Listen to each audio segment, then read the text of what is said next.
Dito kami sa park, brother and sisters, no? Dito kami kasi dinalaw namin itong aming kapatid, si Sister Nicel, no?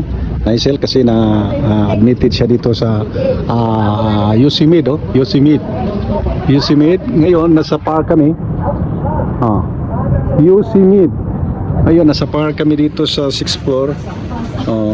Parang plaza. So nandito kami, yung mga kapatid namin, sila si Christine, si Jordan, si Nicel, andyan, no? Si Sister Rose, tapos si Rene, tapos ito si ito si Carol, si Mian, si Melinda, si Ivan.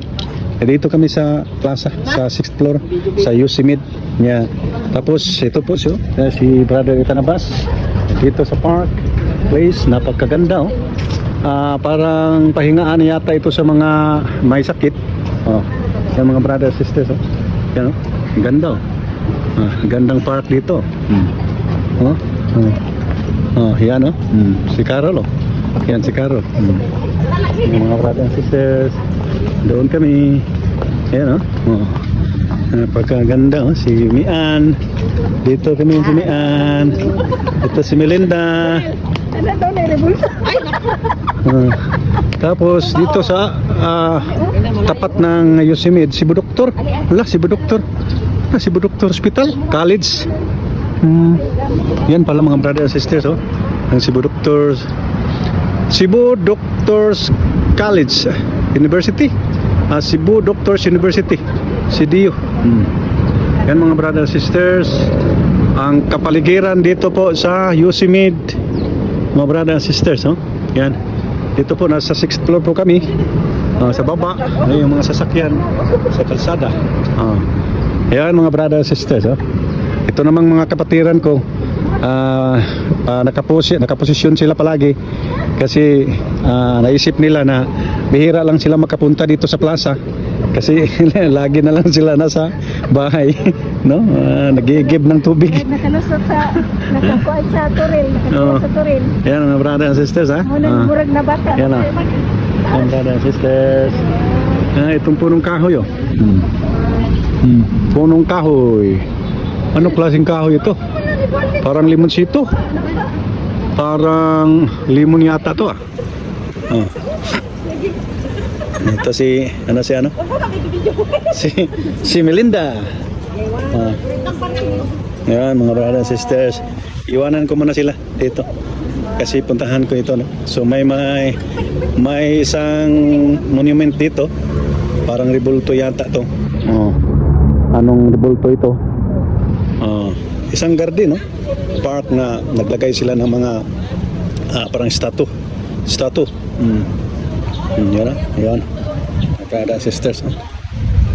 Yan mga brothers and sisters, napakagandang paligid, kaya maganda, no? Napakagandang paligid dito. Dyan sila na si Nicel.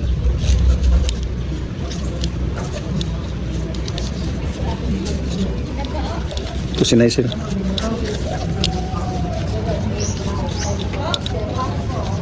Ito si Nicel, oh. Si Christine. I-zoom ko ng konti. Si Christine, si Nicel, nasa conscious na siya kanina, parang hindi siya salamat sa Panginoon. Ang Diyos ay mabuti. God is good all the time. And sa mga pangyayari sa buhay ng tao, talagang kapani-paniwala talaga itong nasabi dyan sa Romans chapter 8 verse 28 na all things work together for good to those who love Jesus, no? Ayon po sa Biblia. Kaya kung ano man ang mga pangyayari, no, may kapatid kami na admitted dito sa UCMed. Sa 6th floor po kami. Lumabas kami sa yung private room yata yun ng aming kapatid. Tapos lumabas kami dito kami sa park, sa garden, no? Kasi maganda dito at sariwa ang hangin, fresh na fresh talaga ang hangin dito. So maraming salamat sa Panginoon at kami na may pauwi na rin mamaya, no? Dahil may pagtitipon pa kaming salihan. Kaya masaya itong aming kapatid si Sister Nicel, oh, yung mga ano niya, oh, yung mga ano talaga siya, oh. Yung mga dextrose, no? Ano siya, pero siya ay paano na gumaling na siya, mga brothers and sisters. Salamat sa Diyos. God is our healer. God is our provider, protector. Jesus Christ.